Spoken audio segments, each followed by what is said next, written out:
দেশের প্রতিবন্ধীদের পাশে থাকতে প্রধানমন্ত্রী তারেক রহমানের নির্বাচনী অঙ্গীকার বাস্তবায়ন করছে সরকার।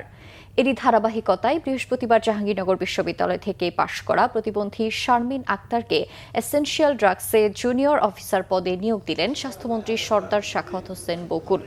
আগামী ২রা আগস্ট থেকে কর্মস্থলে যোগ দেবেন তিনি। মন্ত্রী বলেন, সরকার সব প্রতিবন্ধীদের পুনর্বাসন করতে চায়। এর আগে গত সপ্তাহে সাতক্ষীরায় হাসপাতাল পরিদর্শনের সময় প্রতিবন্ধী শারমিন আক্তার স্বাস্থ্যমন্ত্রীর কাছে একটি চাকরি প্রার্থনা করেন। সে সময় মন্ত্রী তাকে চাকরি দেওয়ার আশ্বাস দিয়েছিলেন।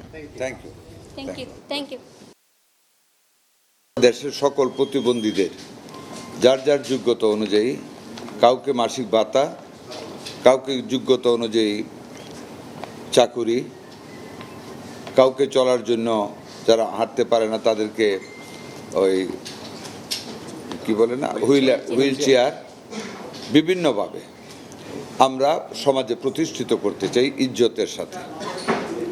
সকল প্রতিবন্ধীদের আমরা পুনর্বাসিত করতে চাই।